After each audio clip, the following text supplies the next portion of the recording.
All attendees are in listen-only mode. Hello everyone, this is Daita Sergi, Programs Coordinator with AASHE.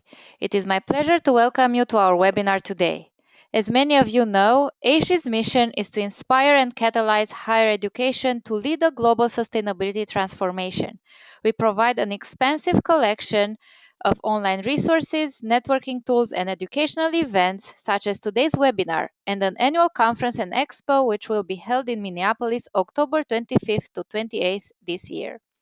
AASHE members represent over 20% of the 4,000 colleges and universities in the US, as well as institutions in 13 countries, including Canada and Mexico.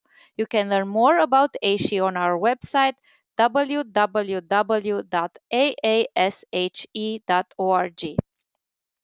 Today's webinar, Campus Sustainability Month, Opportunities to Engage, is the first webinar of AASHE's Engaging Across Boundaries webinar series and one of several professional development opportunities hosted by us this year.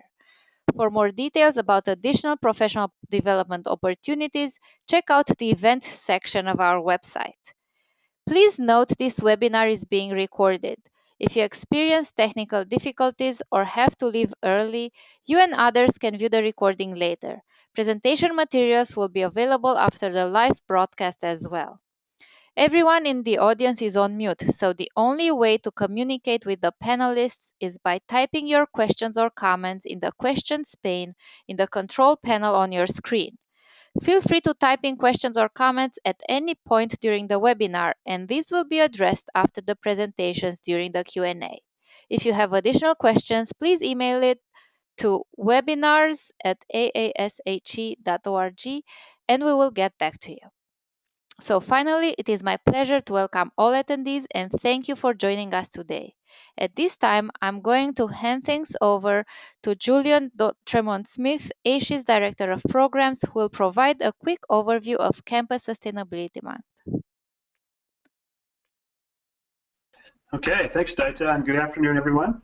We're really excited to be hosting Campus Sustainability Month this year, and appreciate all of you being here to learn more about how your institutions can get involved. I'm just going to do kind of a quick overview of what the goals are of Campus Sustainability Month and provide a little bit of history about where the idea came from. And then we'll hear from our guest speakers who are going to provide some examples of the type of events you might think about organizing on your campus. And we'll also hear about some opportunities that are taking place during Campus Sustainability Month that your campus might want to plug into. So the main goals of Campus Sustainability Month are really twofold. So goal number one is really to raise the visibility of campus sustainability, to use this as a platform to elevate and share all the great stories of what's happening in higher ed around sustainability. And then two, to provide campus sustainability advocates with a platform that they can use to deepen their institution's engagement in sustainability. It's a perfect time to connect with incoming students and set goals for the upcoming year. And we hope that the campuses will take advantage of the opportunity and organize fun, engaging events like zero energy concerts, waste audits, film screenings, sustainability competitions, teach-ins. The possibilities are really endless. And we also hope that it'll provide an occasion for some campuses to make new or stronger sustainability commitments. So keep this in mind. It's an opportunity to present to your leadership that now might be a nice time to make some kind of new commitment. And as in past years, we will be hosting, or we are hosting, a website, and we'll have the URL for it at the end if you haven't seen it already. But it's a simple website for campuses to share their plans for Campus Sustainability Month. So you can go there and get ideas, see what your peers are doing, and I also hope you'll take a moment to let us know what you have planned for your campus so that we can have kind of a reasonably comprehensive list of all the neat things that are happening. So I mentioned I would say something about history, and I want to acknowledge that Campus Sustainability Month, although this is the first year that we're celebrating it across a whole month, AASHE and a number of other organizations have been celebrating Campus Sustainability Day every October since 2003, when it was first organized by the Society for College and University Planning, or SCUP. So they've been holding webinars, or SCUP-sponsored webinars every year from 2003 to 2010, when sort of a broader coalition of organizations, including AASHE, Second Nature, National Wildlife Federation, U.S. Green Building Council, and a variety of others got involved to help promote it. And this year, in consultation with those partners, with AASHE members, and in recognition of the growth of the campus sustainability movement since 2003, we decided to expand it to a whole month. And our hope is that the longer time period allowed by a month will offer some increased flexibility that allows for more campuses to participate. The other nice thing it does is that it allows us to collaborate with groups who already had cool things going on in October, and you'll hear about a few of those in a little bit. But serendipitously, there were a number of really exciting initiatives already scheduled for October, and now we're sort of working together to promote them and hopefully make them even better. So with that, I'm going to turn it back to Daita, and look forward to talking with you and answering your questions at the end. Thank you, Julian, for your brief overview. I also wanted to mention to join the social conversation about Campus Sustainability Month by using hashtag 2015CSM. Next, I will invite Trina Innes, Chief Sustainability Officer at the University of Alberta, and Lisa Dockman, Program Lead, Outreach and Engagement with the Office of Sustainability, University of Alberta, to know us more about their Sustainability Awareness Week. Okay, thank you very much. We're very excited to be here. We have a very special week that we have offered for about 7 years now, called Sustainability Awareness Week, and we offer it at all of the campuses across the University of Alberta. The university is located along the banks of the North Saskatchewan River. The river starts in the Rocky Mountains to the west and heads to the east through Saskatchewan, Manitoba, up into Hudson's Bay. The University of Alberta is one of the largest research-based post-secondary institutions in Canada. We're quite large, with about 55,000 people on our campus between our students, faculty, and staff, and we have a number of other organizations with the federal and provincial government, which makes our population about 65,000 people during the school year. It would make our campus about the 7th largest city in the province of Alberta if we were a city ourselves. Lots of international students, again, many campuses, one of them being a French campus and another one located about 40 minutes away in a rural location in Camrose, and lots of buildings and lots of space to manage on our campus. Our Office of Sustainability has 3 areas of focus. On the energy side, we have people within facilities and operations who champion work in energy management and buildings and grounds and food systems, for example. On the academic side, we have another office located out of our Office of the Provost that we work with on the teaching and research, co-curricular activities, and then the Office of Sustainability is the hub of the Campus Sustainability Initiative. A lot of our focus is on outreach and engagement and building bridges between facilities and the academy. And one of the unique features of our initiative is the dual report up to facilities and operations and the Office of the Provost. So the champion for our Sustainability Awareness Week has been Lisa Dockman for a number of years, and she's going to walk you through what the event is, the kinds of activities that take place, and some of our key learnings. Great. So hello everyone, Lisa here. Welcome and thank you for joining us today. So I'm a sustainability coordinator at the University of Alberta who runs Sustainability Awareness Week. To save time and syllables, I'm going to refer to it as SAW from here on in, the acronym. And I'm really happy to share this with you all. You'll notice that the slides from here, a lot of them are pictures to demonstrate some of the activities we do during that week every year. But just wanted to let you know that we have a project framework and a communications plan and a program with details of all the events from each year that we can share with those of you that might be interested.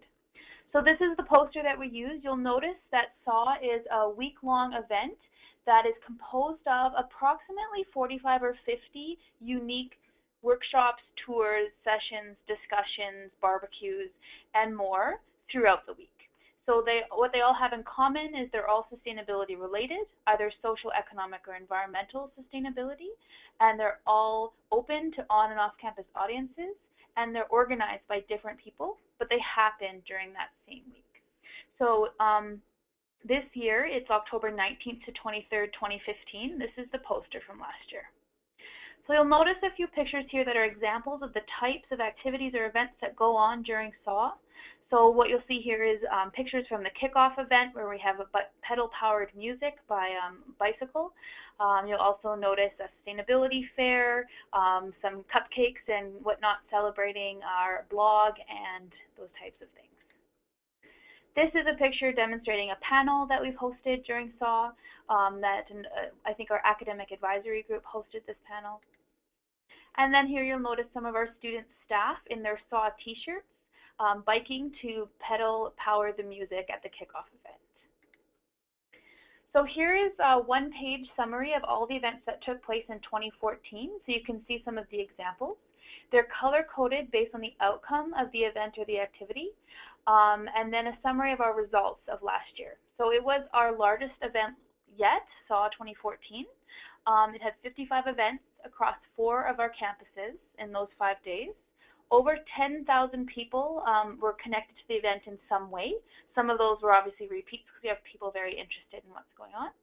And then I think what's really interesting is that SAW is an opportunity for on and off campus partners to work together and to host their events during the week. So for example, all those items you see on the calendar there, each of them is owned and delivered by a different on or off campus partner. Student groups, departments of the university, nonprofits, different government groups, that kind of thing, all own different pieces of SAW. And so here's a listing. I'm not going to go through them, but just to see a taste of the diversity of sustainability-related groups that participate in SAW.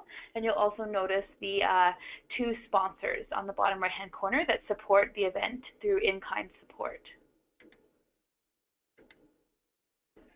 Did it not go? Thank you. So a couple of benefits we see to running SAW is that it broadens people's definitions of sustainability.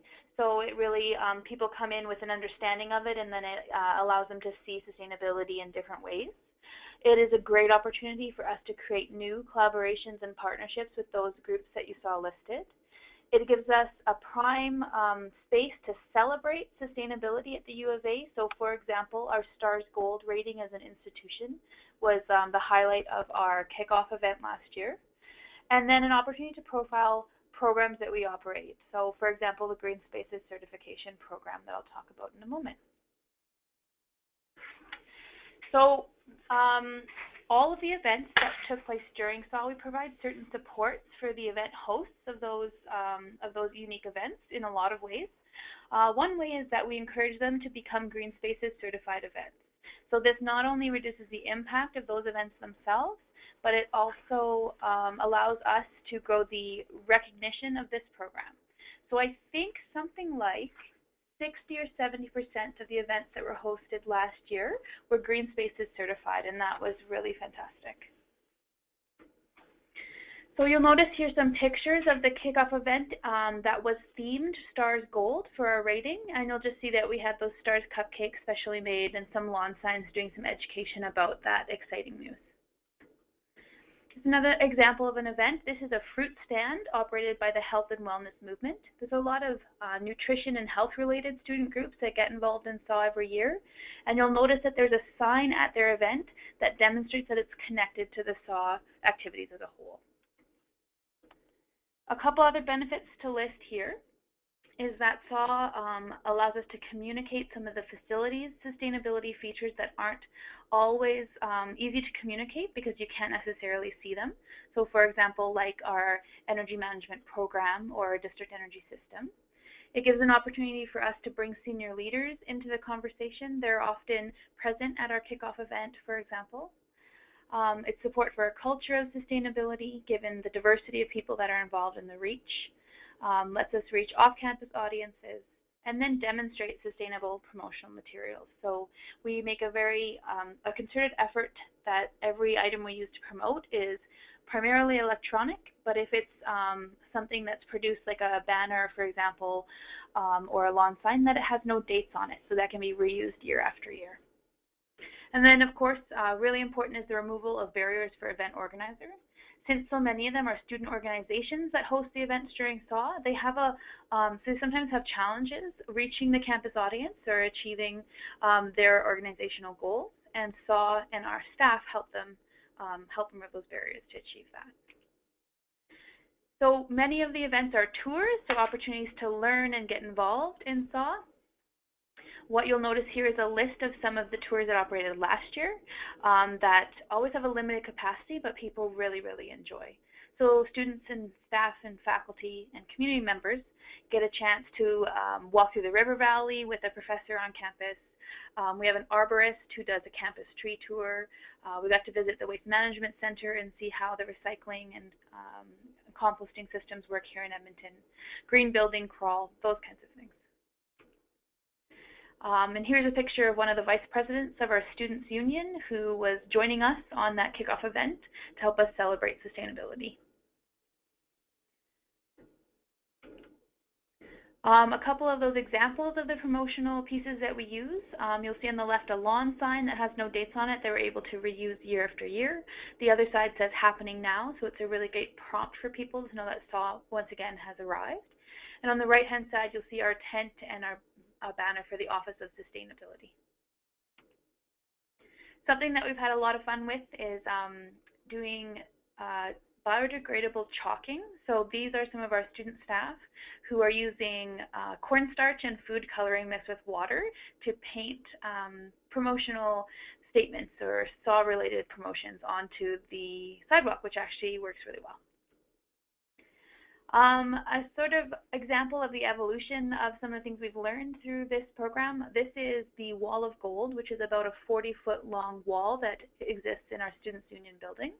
And I believe the first time that we ran Sustainability Awareness Week, this was our kind of display that was outlining all of the events that were taking place in that week, kind of a full-size calendar of it. And by the following year, we were able to contract somebody to create these banners that are actually reusable on the left, right sides, and top, and then we reprint the activities, which are the panels in the center every year, as a way of reducing the resources used for this piece. And then just an example, we have posters for some of the unique events to target certain audiences with that, and this is turned out to be really beneficial for the event hosts because they often don't have the, I guess, skills or connections to get a poster made for their events, and it allows us to not only give them that support and to promote their event themselves, but also to have it connected to SAW as a whole. Something new this year was events that were certified as green spaces were given free rentals of recycling and composting bins at their events. So that was really popular because even though they're about $15 or $16 to rent each of these bins for the delivery and whatnot at these different events, that was a barrier for students. So it was great for them to be able to increase the waste diversion at their events and learn about the waste and recycling system. So these are the stages we go through in the planning process. You'll see that we host a couple planning meetings of all those potential groups who might be interested. The first one of these is about a week and a half from now. Then we have a deadline where interested groups can submit events that they're hoping to host during SAW, and they do that online. And then our staff support the logistics of the timing, location, even sometimes the content of these events in order to provide that consulting for those organizations. And then we create the master schedule, calendar, and promotion. And of course, then the delivery and the evaluation. So for example, here is us collecting feedback from some of the participants or event hosts of previous sustainability related events that we've had, and try and make it fun, a community building event. Here's an example of one of our banners that we're able to reuse year after year because of the lack of dates, and that's one of the things that we use across campus. Something that we've had a lot of fun with is encouraging people to attend multiple events because there are so many. So students and anybody that attends 3 events is entered to win what we call an eco-friendly prize pack, which is usually sort of gift cards or different neat things from sustainably sourced locations within and around Edmonton, as well as from some of our sponsors. And here is Grace, one of our student interns at the local food barbecue that Aramark sponsors every year in order to kick off Sustainability Awareness Week. And then just in my last minute or two here, some lessons that we've learned as a result of this program, that involvement relies on relationships but also builds them, that asking people what the barriers are and then addressing them is really, really helpful. Coordination of logistics, deadlines and reminders is very important. And then that it places others in the spotlight, so it allows us to really highlight the great work that's going on and tell the story of others. The timing is important, so the time of year and how it interacts with the student schedule for the week is something to put a lot of attention towards. We've developed a program of events that allows us to put a bit of information about each of the activities, as well as if they're in accessible locations. That's been something that we've really liked to do. That a diversity of events, tours, panels, and workshops is important. That the kickoff event is really a great addition, and that diverse communications helps with the success as well. And then last but not least, this is Sustainability Awareness Week on November 2nd in Edmonton. So I guess weather can sometimes be a challenge depending on when we host it. This is an elk burger barbecue organized by a student group. And there's our contact information. Should be interested in any of those documents that I mentioned.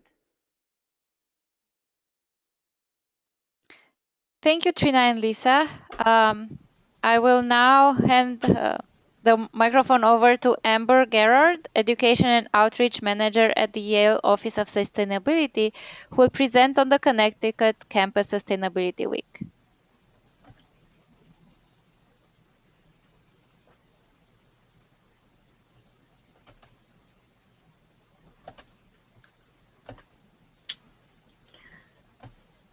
All right, thank you very much. So thanks for that introduction, and thanks for that great overview from the University of Alberta. I run a program on the Yale campus called Celebrate Sustainability, and I'll talk a little bit about it. And it's very similar, actually, to the Sustainability Awareness Week that you just heard about.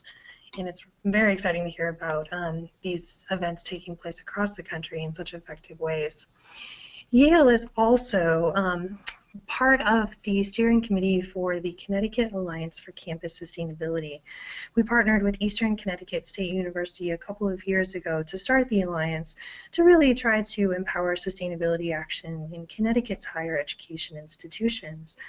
And for the first time this year, we are extending the Yale model out to the state of Connecticut to try out the first annual Connecticut Campus Sustainability Week. So I'll just talk a little bit about that process. But to get started, Yale has held some version of a sustainability-focused week for probably about 8 or 9 years now. It used to be a sustainability summit that was actually held in the springtime around Earth Day. And we realized a few years ago that since Earth Day frequently falls around the same time as finals on the Yale campus, it's not the best time to get people out to attend events or to organize events or to have messages stick, since they hear messages and then they leave campus right away. So about 3 years ago, we transitioned over to the fall format and now hold an annual Celebrate Sustainability Week, generally the first week of October. And we find this is really effective because it's a way to welcome students, new staff to campus, also to encourage groups to host events as kind of an extension of orientation. We hire a sustainability fellow every summer to help organize this series of activities and with support from our office. And we've seen it grow every year, especially since we moved it to the fall. We've definitely had an increase in participation.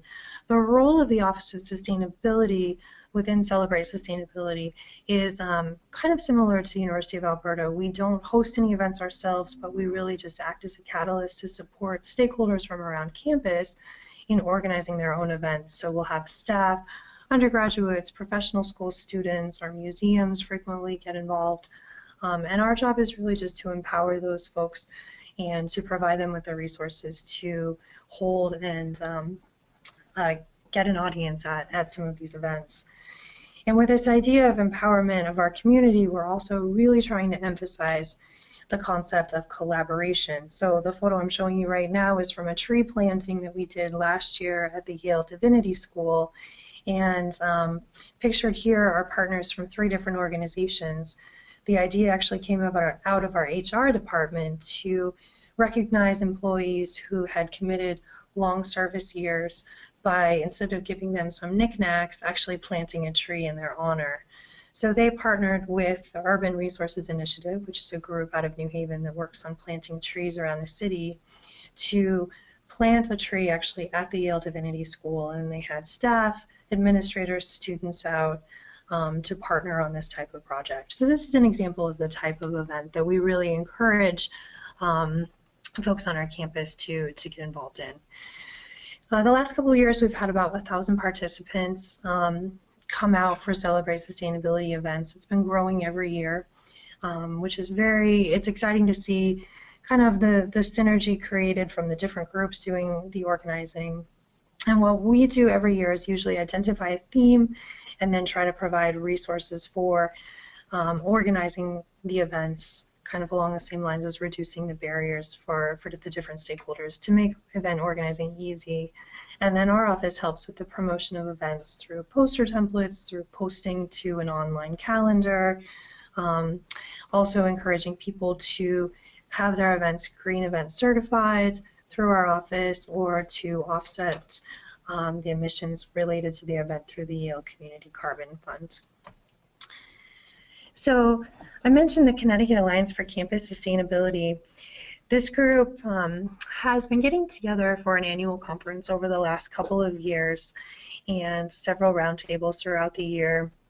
It's really kind of new, but has been a wonderful opportunity for us to reach out and have opportunities to connect with public, private, and other campus-based education providers within the state.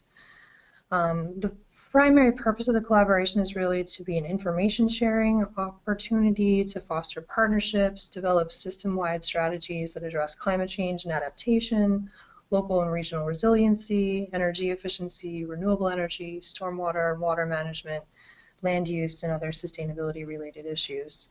So every year when we meet, we pick one topic to focus on for our conversations.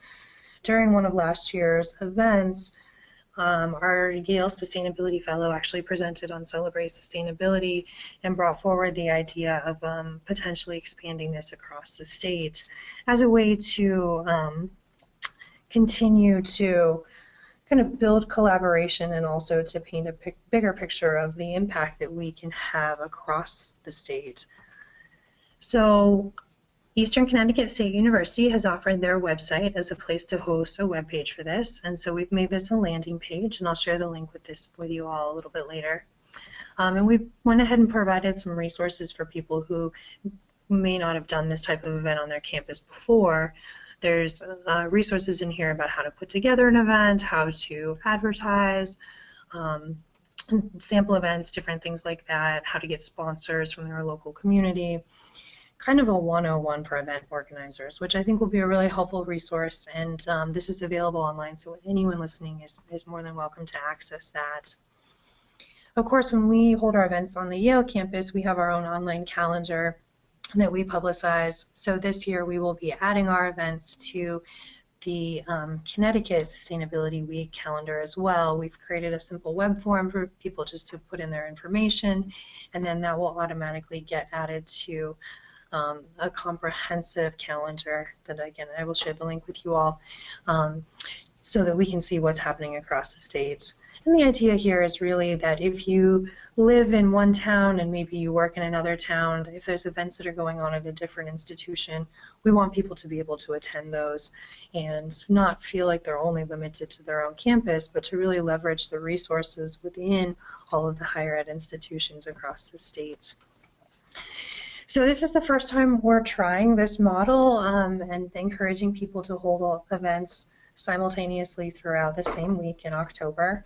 We're going to see how it goes, and if it's a successful model, then perhaps this could be an idea that could be utilized by other universities or regional alliances of schools across the country. And I look forward to partnering with AASHE and seeing how this could be scaled up and taking some of our lessons learned from that. So please feel free to follow along any of the events that are going on in Connecticut during that week of, or during that first week of October. And thank you very much for listening. Thank you, Amber. Lindsay Chu from Boston University will tell us next about the Clean Energy U live tweetathon style dialogue with clean energy leaders.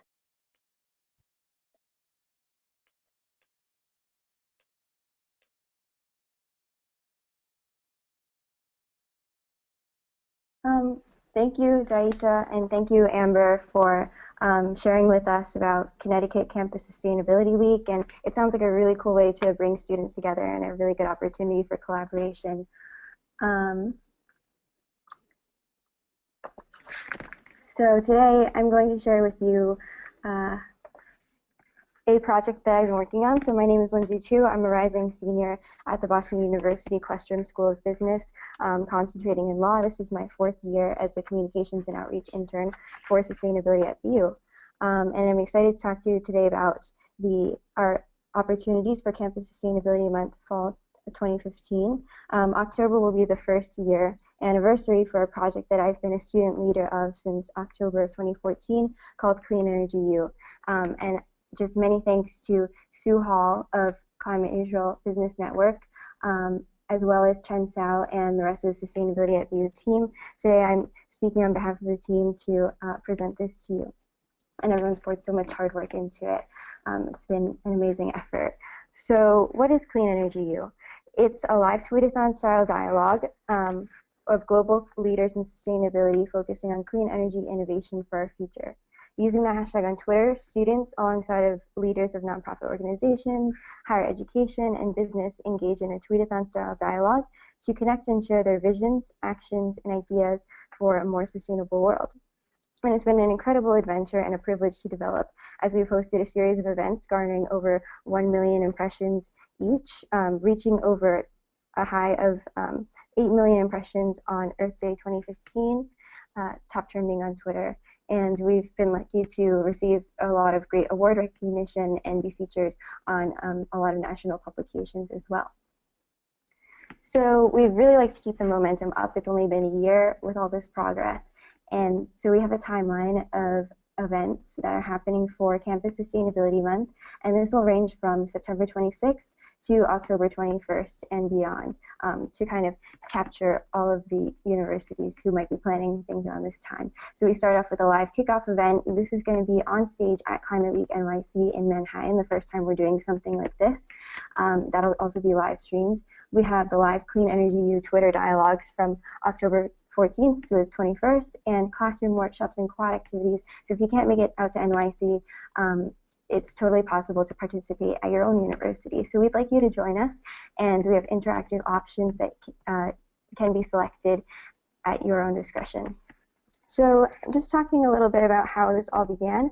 Last year on Campus Sustainability Day, BU celebrated having reduced its carbon footprint 25% since 2006, and also being one of 11 participating universities in Chevrolet's Campus Clean Energy campaign, which has afforded us the opportunity to fund our Green Evolving Loan Fund and invest in renewable energy projects on campus, which has been really amazing.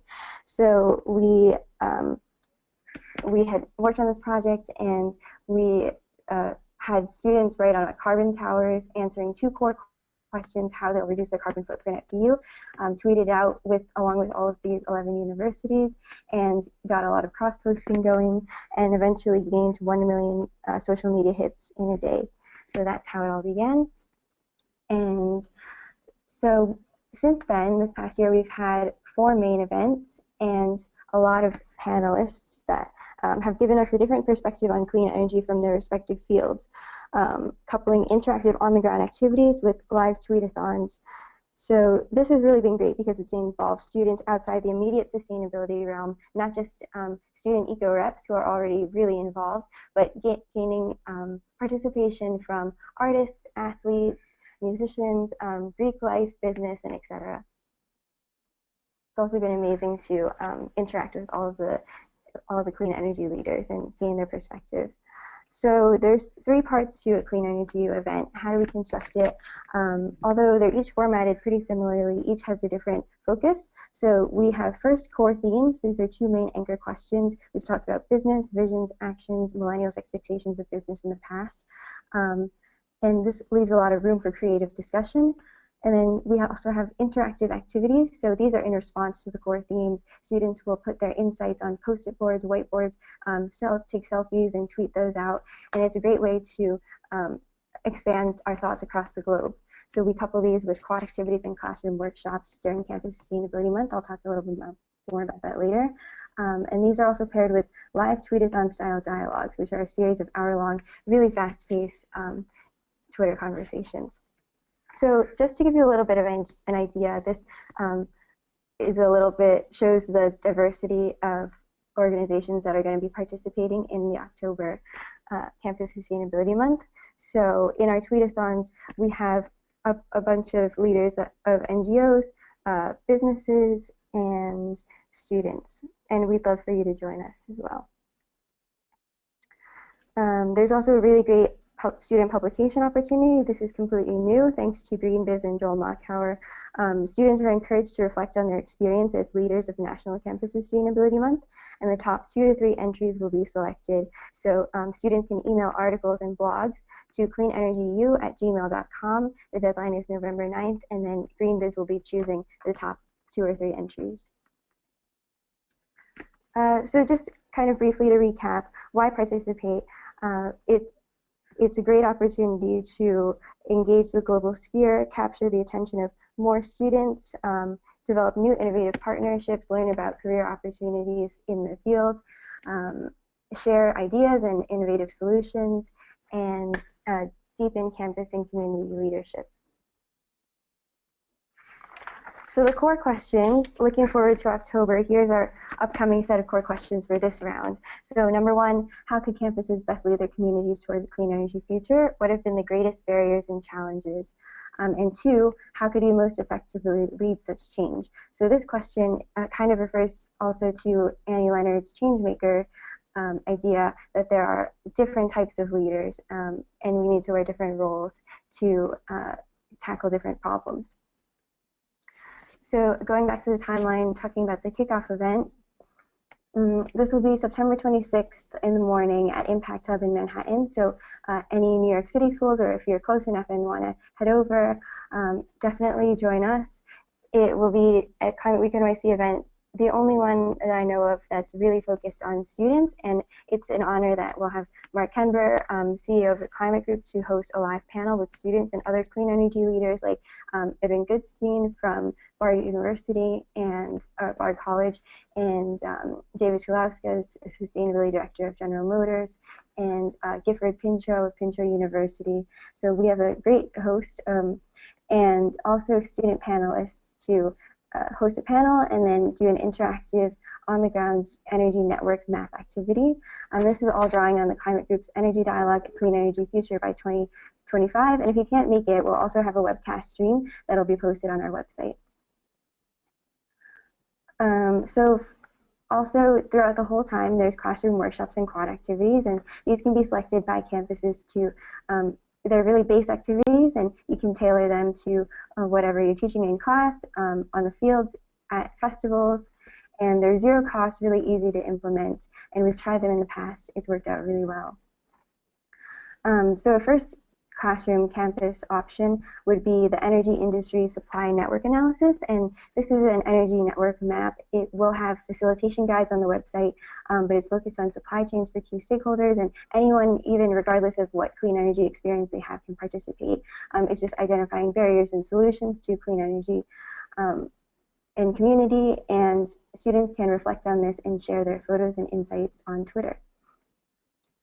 The Sierra Student Coalition is planning a lot of events around this. They've tried it in the past, and on October 14th, around the People's Climate March, the same day, they'll have Seize the Grid, and in November, student representatives will actually be able to coordinate with your universities and colleges and lead network map workshops at your campus, so you can just contact Anastasia, and her contact information is below. There's also the post-it walls, which we've tried in the past, and so in response to the two core questions, students can share their ideas and insights on post-it walls, and this has been really useful in getting student voices out, coalescing people together, and revealing campus's priorities by clustering them into groupings like education, alternative energy, alternative transportation, efficient vehicles. It really expands the reach of students' messages beyond the campus itself, too. So we will have a finale of a series of live Clean Energy U Twitter dialogues. These are hour-long events with clean energy leaders. So the first is October 14th in tandem with Seize the Grid and People's Climate March, and this will be a one-hour dialogue, pretty in-depth. October 21st, we'll have the large tweetathon with leaders, and this is a good time to bring together all the insights that students have been gaining from their experience with all of the workshops and quad activities. October 28th, have post-it boards, and they'll be doing these activities across the nation and tweeting out about it on one day, and throughout the week as well. And then on November 3rd, the Sierra Student Coalition is also hosting workshops that they'll be posting about throughout the week. And so our invited speakers so far, we have confirmed several speakers who I'm really looking forward to hearing from. Some of them we haven't connected with in the past. And pending is Annie Leonard, who wrote The Story of Stuff. We reached out to her and Series and a few other organizations as well. So there are supporting resources. You can check out our hashtag by just searching it on Twitter, #CleanEnergyU. Blog publications, Sue has written a number of them, as well as there's some student-written blogs too. And they're also on our website, so you can check out bu.edu sustainability, go to what you can do, the events tab, and Clean Energy U is there. We have facilitation guides and ideas for you to continue to work on these projects. So yes, please join us from September 26th to October 21st plus, and tweet at us at SustainableBU, #CleanEnergyU, and thank you again. Thank you, Lindsay. I would like to remind everyone to type in questions or comments at any time during the presentations, and we will address them during the Q&A. We will now hear from Courtney Cochran, EcoLeaders Community Manager, National Wildlife Federation.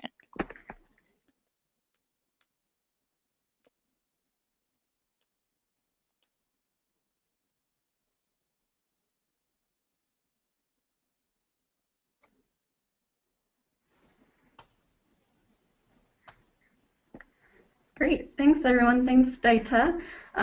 Thanks for joining today. As Daita mentioned, I'm Courtney Cochran with National Wildlife Federation, and I'm excited today to give an introduction to NWF's EcoLeaders program, which we hope students will consider using as a tool during Campus Sustainability Month and beyond to drive and strengthen their environmental leadership. So just for a quick background, National Wildlife Federation has been working in the sustainability and higher education space for over 25 years through its campus ecology program, which has a rich history of student environmental leadership and campus sustainability. One shining example of our success can actually be found in today's webinar organizer, Julian Dautremont-Smith, as he was one of our first students to participate in our Campus Ecology Fellowship program. So thanks, Julian, for always making us proud. So building on our history of student leadership and campus sustainability, last year we launched the EcoLeaders initiative as an offshoot of the Campus Ecology program as a way to achieve an even greater impact in how we engage, support, and foster the next generation of environmental leaders. Currently, the EcoLeaders community boasts over 800 members, which is a number that continues to grow each day, and is helping to propel emerging leaders from all across the U.S. into the best careers and leadership positions for the environment. So what NWF EcoLeaders is a leadership certification and career development program with an online support community for current college students, recent graduates, and young professionals. So EcoLeaders empowers students to transform their environmental interest into real collaborative action and to earn national recognition for their leadership, all while sharpening career skills for the environment. EcoLeaders guides and supports students through the process of gaining hands-on leadership experience that will help them make a real impact on today's biggest environmental issues. Through the community, students are able to receive mentorship and support both from National Wildlife Federation and fellow EcoLeaders from across the country. And ultimately, students are able to set themselves apart by earning national recognition for their gained leadership skills for the environment that they can use when applying for grad schools or for jobs in the future. So how it works is students come to the EcoLeaders online site where they create a profile and declare what we call their eco mission. They can then design a project or campaign using our project planning tools and case study resource database. They can connect with and support others in the community through a forum space and direct messaging components. And then ultimately they can earn that national certification. By following this continuous learning and leadership model that we offer through EcoLeaders, students build their skill set by accessing a wide variety of resources for learning and building their environmental leadership skills and knowledge base, and then earn recognition for their demonstrated leadership. So now I'd like to give you a closer look into some elements of the program through the online EcoLeaders community. When students come to the online community, they're encouraged to create a personal profile page where they're asked to declare their eco mission, which we've identified as one of the most powerful first steps that students can take to clarify their goals and vision for their own leadership path. They can also share their city and state, school or organization, and tag their profile with interests that are then searchable by the rest of the community, so students can connect based on interest and project type. This October, in conjunction with Campus Sustainability Month, we'll be running an NWF EcoLeader Eco Mission Challenge on the site, in which we'll encourage students to join the community and declare their eco mission and share it far and wide through social media and beyond. We believe that the practice of creating an eco mission through NWF EcoLeaders serves as an important step in a student's leadership development towards designing or participating in projects, supporting others, and earning certification, and ultimately determining their leadership path. Another feature of the site is our forum space, where students can pose questions to the community, seek advice, promote their projects or initiatives, and celebrate successes. So one example demonstrated here on this slide is a lively discussion among students about ways that they're tackling move-out waste issues on their campus. And there's conversations like these happening all the time, and we feel would be a great place to talk about campus sustainability actions and get advice and give support to others on those. Another resource on the site is we've organized our resources for students in into what we call Eco Pathways, which are a series of 10 topic-specific resource pages that provide students with useful leadership and professional development resources related to specific topic areas, including suggested projects or campaigns for students to initiate on campus or in their community, a list of active projects that they can join or follow. The community provides the unique opportunity for students to follow and learn about active projects across the country, and then the ability to recreate those projects at home using the initial project as a template and the leaders as advisors, since they can talk to them real time and message back and forth. It also has a resource bank of relevant NWF and partner resources and a set of advocacy action based on the members' interest. So in addition to creating a personal profile page, as I mentioned previously, students are encouraged to also create a project profile to share with the community any projects or initiatives they're leading on campus or in their community. And team members can join a project and add contributions like project updates, document files, photos, videos, and comments. Additionally, interested students can follow a project and get updates on that project status.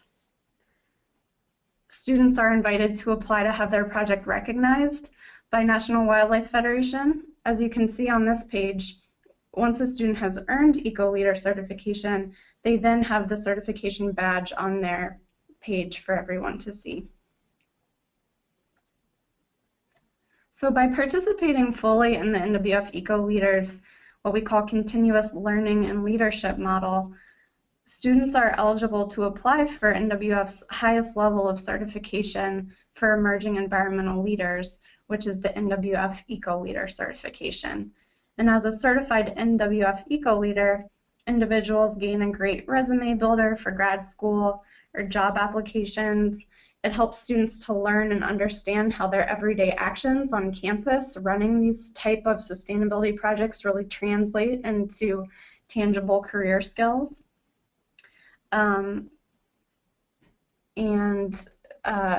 Certified NWF EcoLeaders receive preferential consideration for fellowships and other benefits offered through NWF and career and leadership webinars that we have available as well.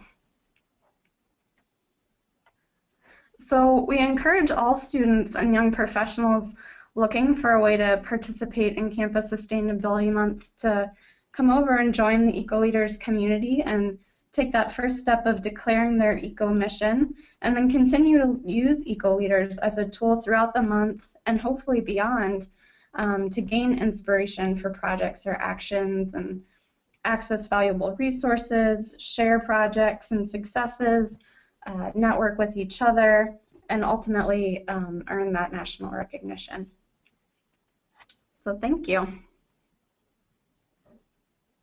Thank you, Courtney. I will now turn to Deborah McNamara, Director of Organizational Partnerships, Northwest Earth Institute, who will provide an overview of the Northwest Institute's Eco Challenge.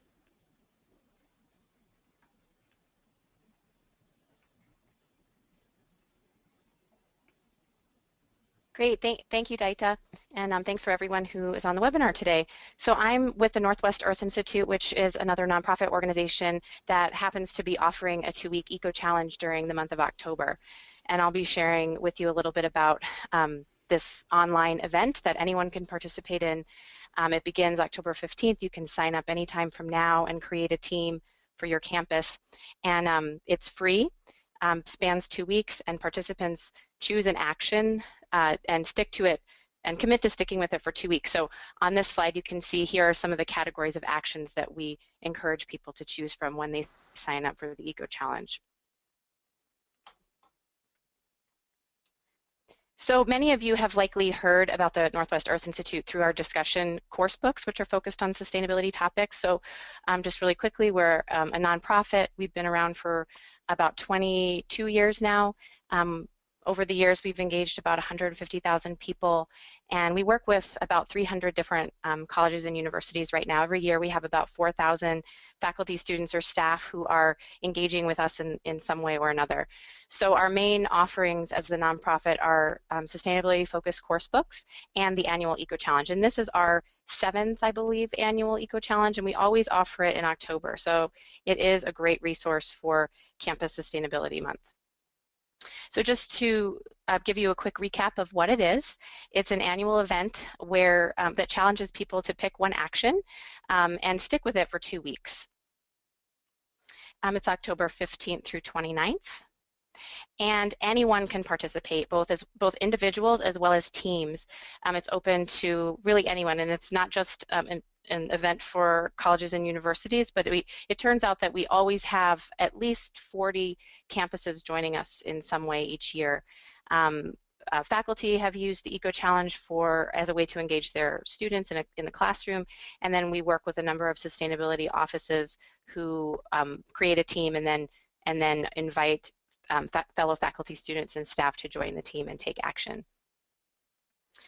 It's really easy to sign up, so if you're one of the people on the webinar that doesn't yet know what you'd like to do for Campus Sustainability Month, this is a really easy way to begin.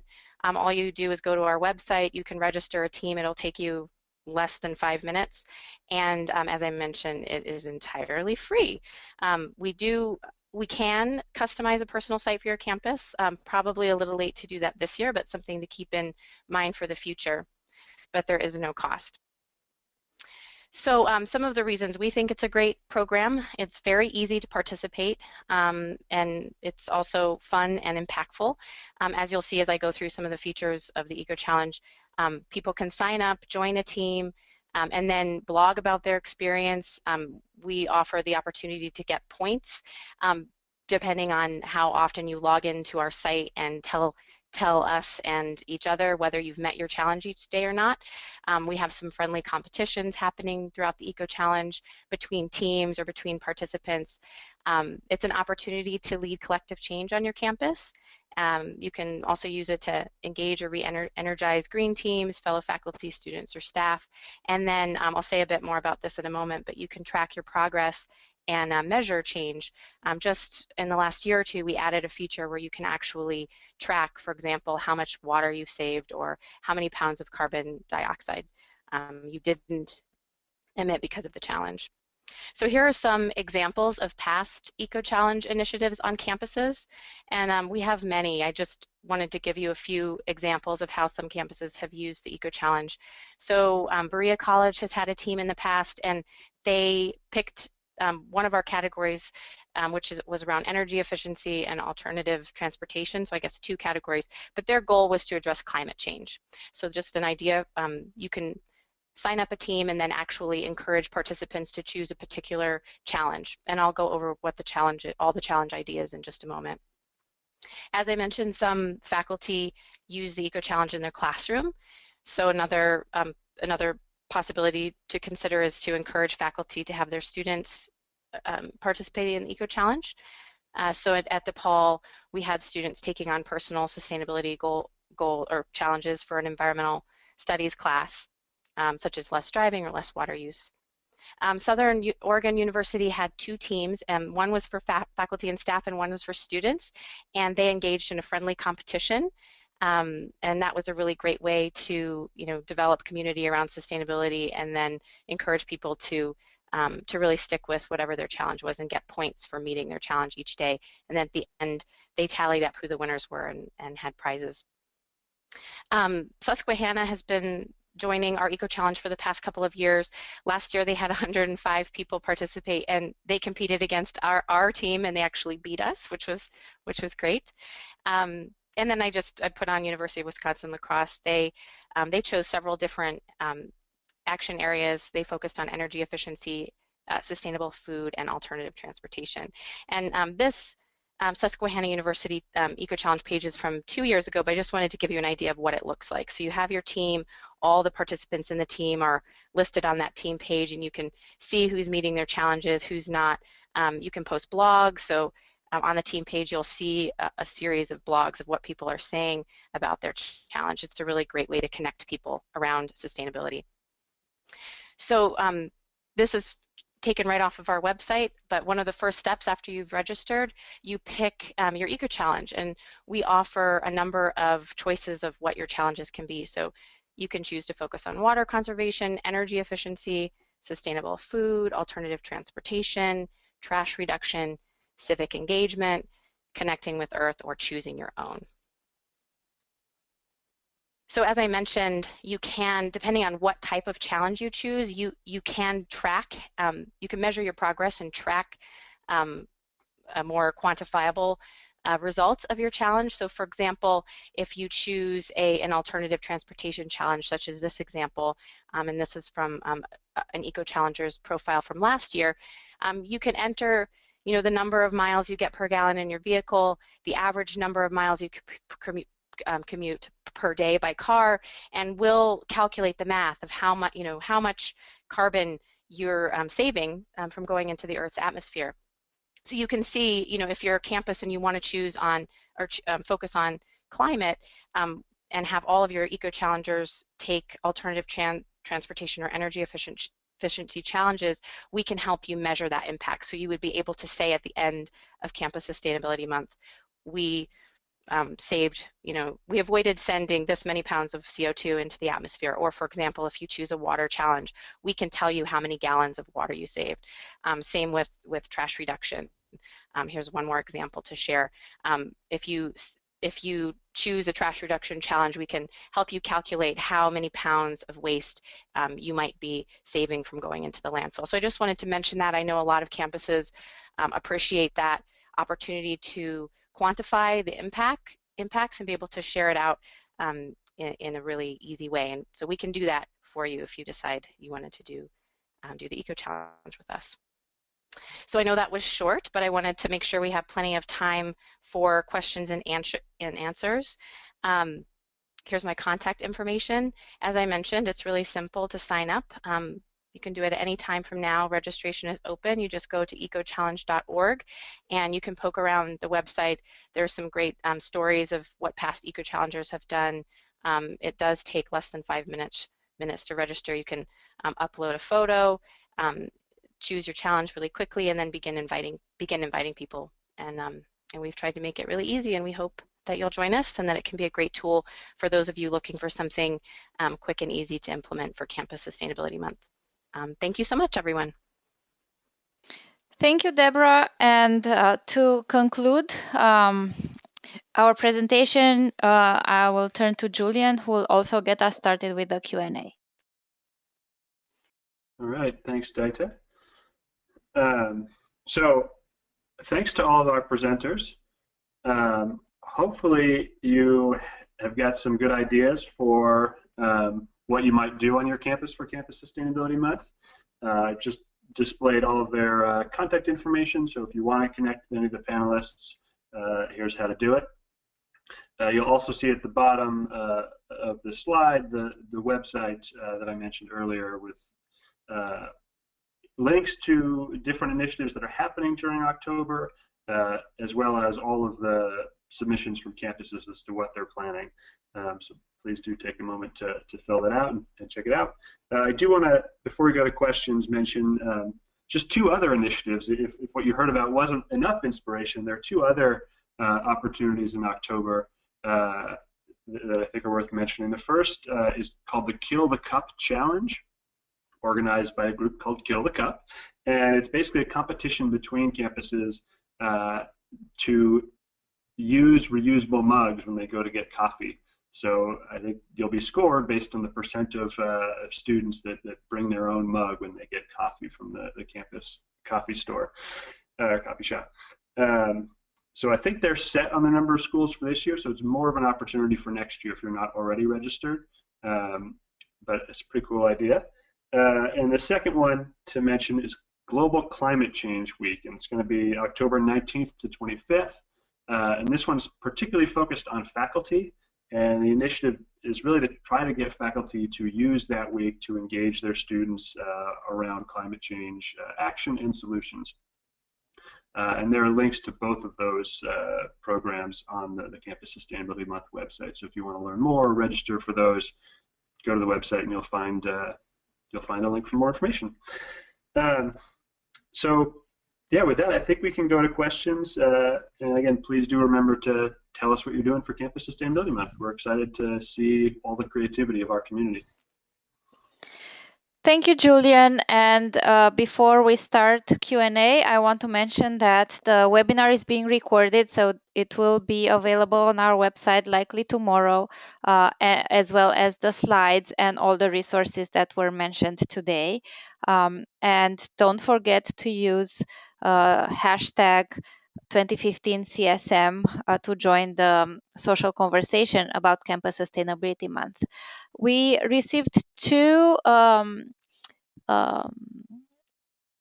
questions, actually comments, with additional events happening around Campus Sustainability Month. This year's National Food Day event will be on October 24, and there's also a National Bike Challenge running May to September this year. So this came from our attendees. So I will now turn to the questions that we received. And first, I will address University of Alberta. The first question was, what is a green building crawl?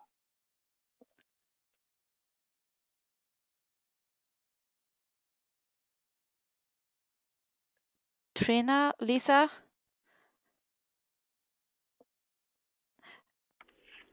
We missed it. So the question was, what is a green building crawl? Oh, great. Okay, so basically that is a fun title for a green building tour. The crawl idea comes in when people get to visit multiple buildings. So I think they visited 4 or 5 different buildings that have green certifications, and they went from one to the other. And at times there was even talks of having snacks at each one or something like that. But it was just sort of a fun name for multiple sort of green building features. Thank you. The second question was about planning. When do you start planning for Sustainability Week? Yeah, for sure. So we've had a planning meeting in late August at times for the October deadline. So that's about 3 months in advance, I would say. But because of students not being back, that has had, sometimes it's been more successful than others. We always have one planning meeting in early September. But as you probably can tell, it's a very tight timeline. So our event submission deadline is always about September 20th. So we really hit the ground running with meeting new student group leaders, with communicating about the timelines and the benefits of participating, and then getting people sort of organized into completing the form to get their events submitted. I think to build on what Lisa said, as we deliver this event year over year, we're often working with clubs that have participated in the past, so that knowledge that something is coming is also passed on to the new students who take over. So it's starting to be a little bit easier over time. Oh, for sure. Yeah, so we've tried a little bit later, and it really gets into times where students are having a lot more on their plate. So really we're in about the last week where the attendance is still up. When we push the event any later and allow more time for that planning, we lose the attendance.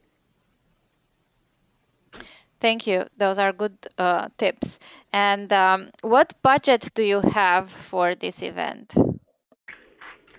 So we have a budget of approximately $20,000 to $25,000.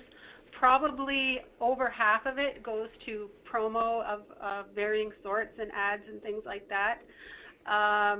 We also have a green grant program that participants can access funding to support their events for as well. Thank you. And how long has the University of Alberta Sustainability Office existed?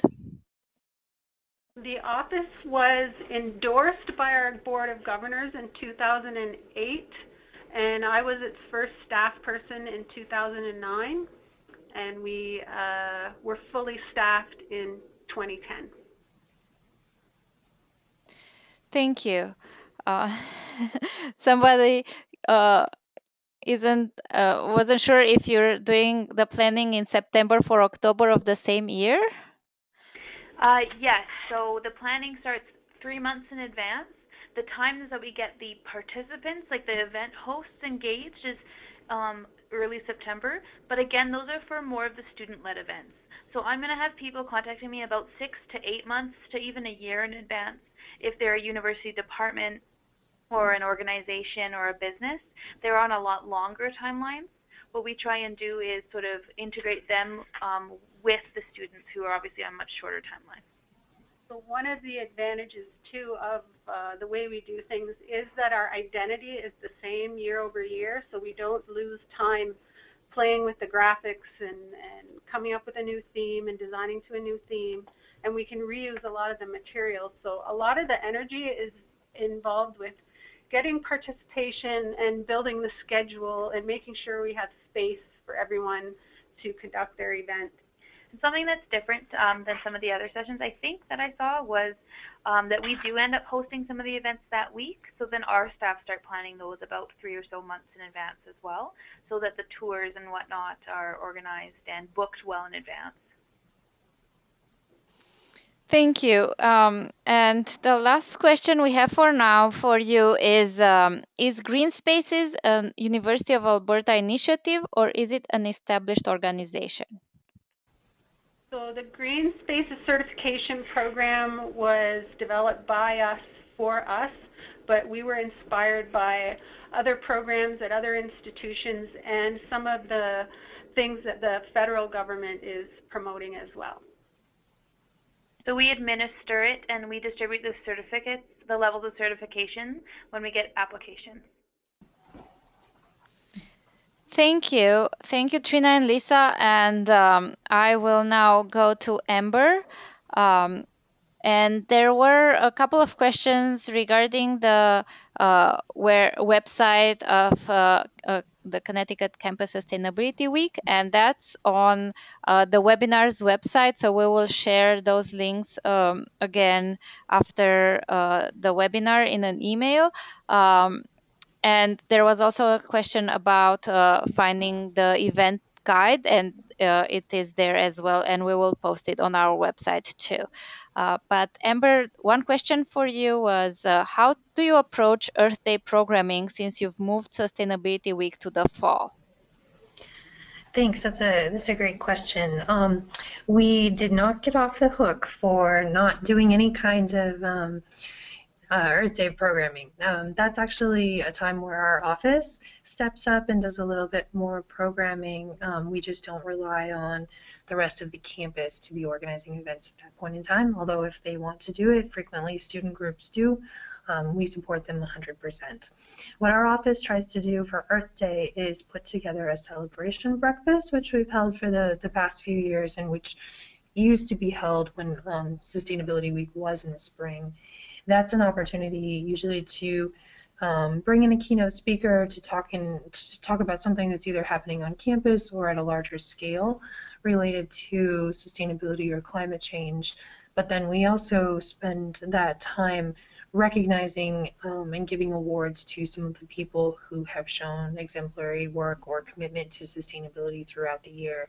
So we usually will award certificates to staff, to faculty, to different groups on campus, to students based on folks that we feel really could use some support or some recognition for things that they've done.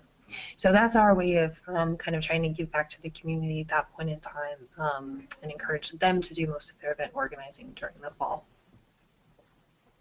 Thank you, Amber. And I also wanted to mention that a Campus Sustainability Day was, created to complement Earth Day, which is held every April 22nd. And it's often a time of celebration and recognition of the good work that took place over the course of the year. And Campus Sustainability Day and now Campus Sustainability Month is to jumpstart all those projects and initiatives. A question for Courtney, is the program available in Florida?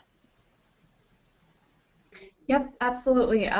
It's available nationwide, and we promote it more nationally, but it's certainly open internationally as well, being that it's an online community. Anyone is welcome to join. So hope you do from Florida. Thank you. And then for Deb, when the competition takes place, how do you make sure that they don't just make up the answers, the results?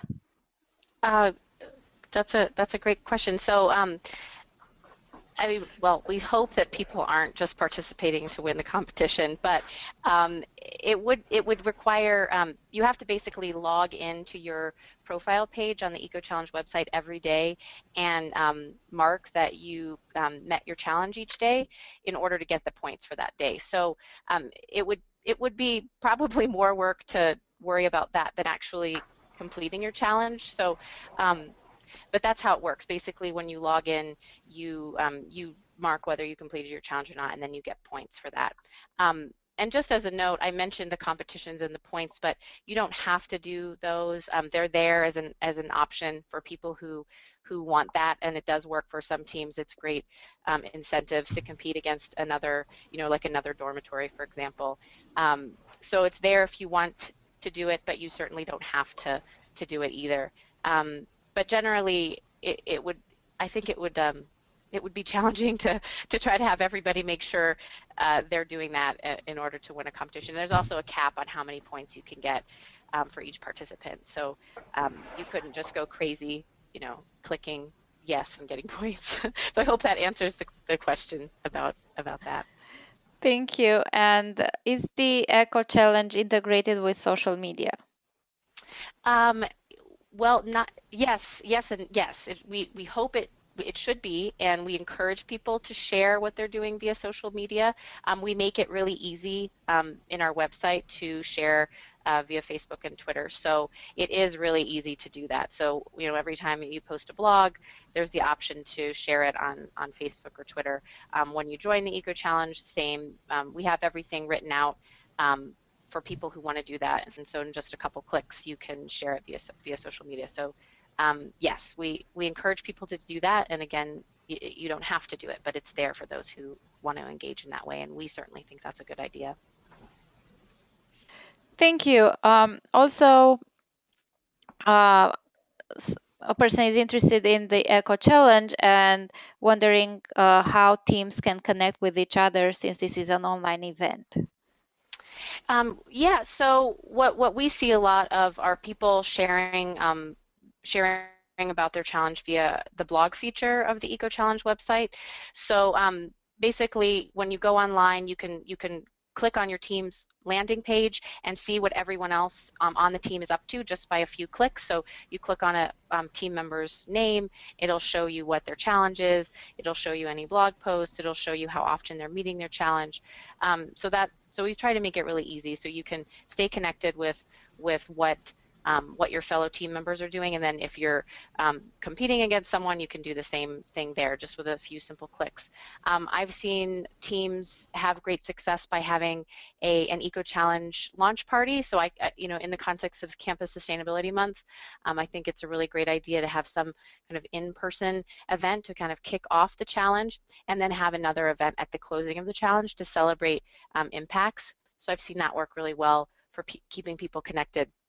And then, of course, as I just mentioned about social media, when people are actually sharing a bit on the blog feature about their challenge, then that's a really great way to share and start discussions via social media too. Thank you, Deb. And I'll turn now to Lindsay. The question is there a link to the writing competition submissions due November 9th? Right. So right now we don't have a link to the writing competition submissions, but all the resources will be put on our website soon.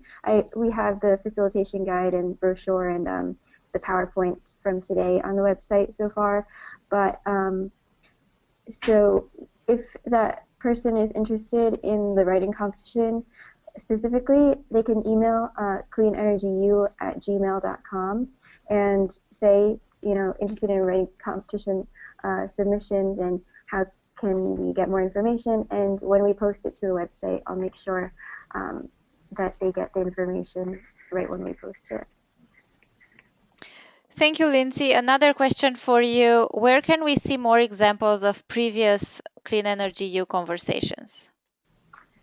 Sure. So we actually have, you can simply go to Twitter and do the hashtag #CleanEnergyU and kind of scroll through that way if you want to see like complete content.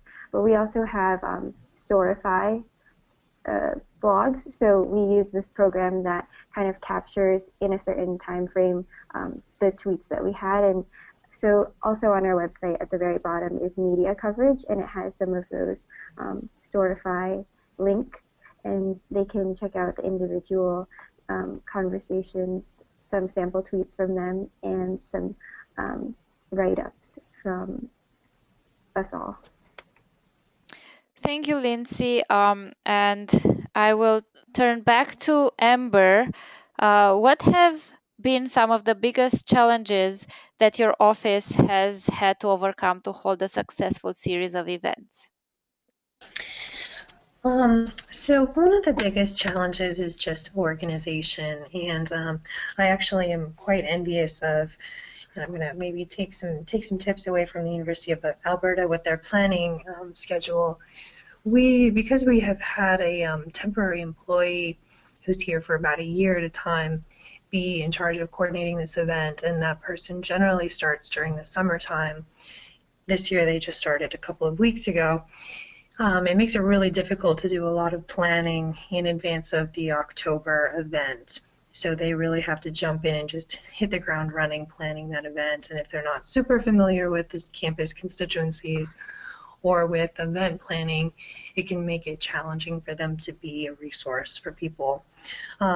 So we frequently end up doing a lot of the planning August and September, and so we are actually continuing to add events to our event calendar up until the first day of the week that Celebrate Sustainability starts sometime. So I would say that that can be one of our biggest challenges. I'm hoping that as the event is starting to kind of become an annual thing that we do in the fall, and that people they're just now starting to get used to it, and so they're starting to prepare for it earlier on, that we can start getting into a planning cycle that's not as down to crunch time.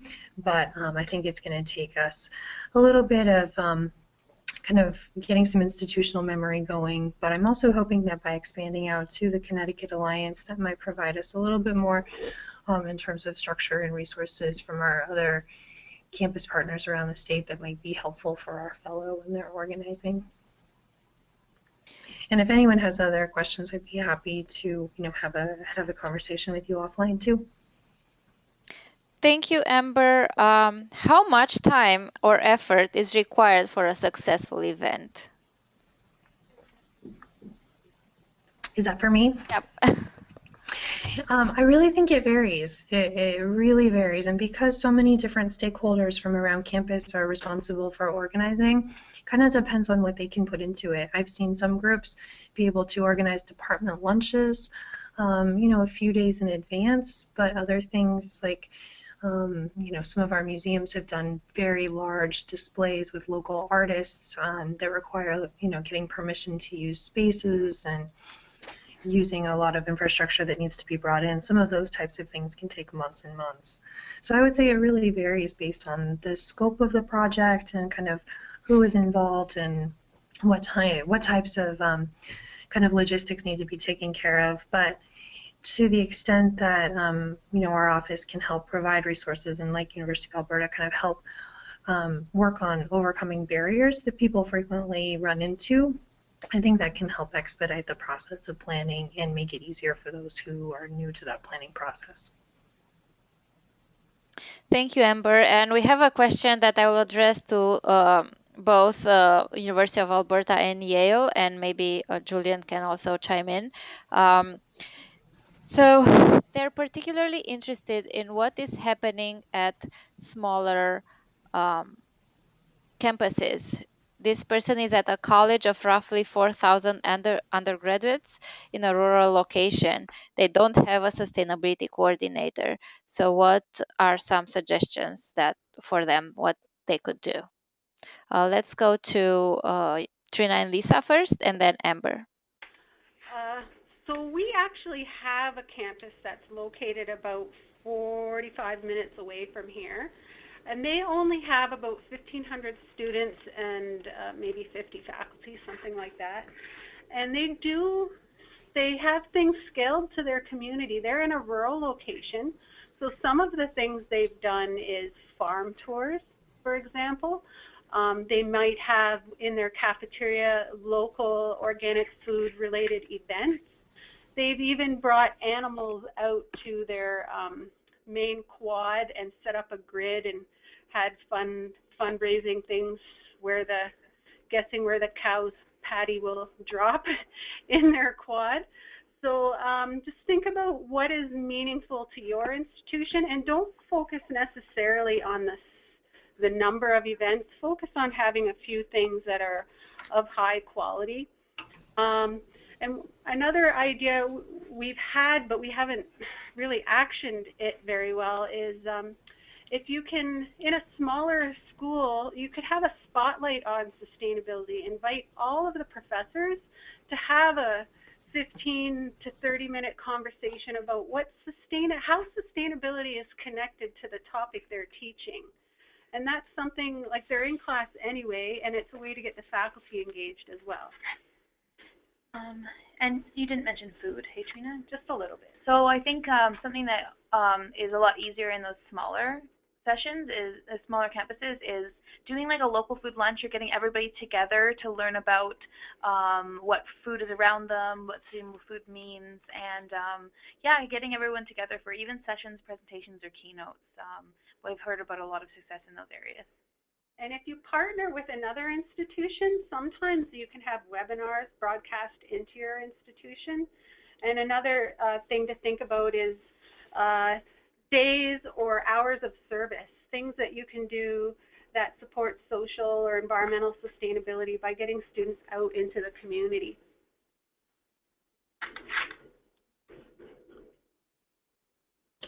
That's great. And from the Yale perspective, I would actually echo a lot of what was just said. In some ways, I feel like having a larger, more decentralized campus can be a challenge to organizing effective events like this. And I think there's real beauty in a small campus that has a more community feel to it. I think one of the things that we try to do is highlight those successes. So even if it's something as simple as asking every department just to do a showcase one day of how they are helping promote sustainability and just calling attention to what's already happening or maybe what people would like to be doing that might not need to be something in addition that people plan, but just raises awareness of what's happening on your campus, whether it's doing a dining showcase or something like a landscape or a building tour. We do tours of our power plants, and I am always surprised how many people actually come out for those because they're so eager to learn about what's happening right here on our campus that they may not have seen before. And the other thing that I would suggest is, if you have a small campus and people are accessible, it's a great opportunity to do a campus conversation or a town hall and pick a topic that people want to engage in. And if you can bring in the faculty, all the better. Or if you have opportunities to engage with the local community, that's excellent as well. And just really dive into what are the challenges that are unique to your place and how could you kind of work on exploring solutions to those together. Thank you, and I'll also mention the Eco Challenge might be a good fit. You just need one champion to host a team. Does anyone else from our panelists want to chime in and answer this question? Well, yeah, this is Deb from the Northwest Earth Institute, and I just know from what you said about the question, Daita, it sounds like this campus doesn't have a sustainability coordinator, so I'm guessing it might be a challenge figuring out who is going to organize all of the possible events. So thanks for mentioning the Eco Challenge, Daita. I think it can be a good fit for a place that might not have that you know, that person that has the responsibility. So if you can find even a motivated student or somebody on a green team or a sustainability council, if those things exist at the school, you know, then, and this doesn't require budget too. That's the other perk of the Eco Challenge. So, but that might be a way to get people in the door. And then if there was an in-person event accompanying the Eco Challenge, then from there might be some interesting opportunities that could arise, and some people willing to take on some responsibilities to further the conversation and action around sustainability.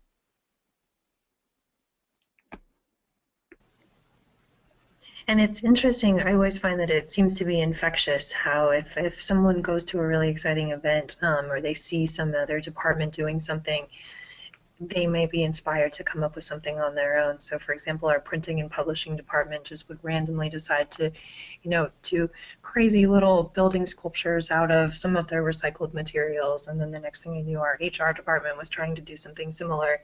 And they don't necessarily have sustainability coordinators or point people in those departments, but people were just excited about kind of playing around with the possibilities. So even if you do have a student or an interested staff member who can just help kind of foster creativity and then let things evolve, I think there's a lot of possibilities there too. Thank you all. Thank you to our presenters. We actually were able to go through all the questions we received. I want to let everyone know that if they have additional questions, please email them to webinars@aashe.org and we will get back to you. The recording of the webinar and presentations materials will be available on the webinar webpage, and we will send you an email once they are uploaded. The schedule of future webinars and workshops can be found on the AASHE events webpage as well. The next webinar will take place September 9 and is titled Green Gigawatt Partnership, Ramping Up Renewables in Higher Education. Don't forget to register today. Have a good day, everyone. Goodbye.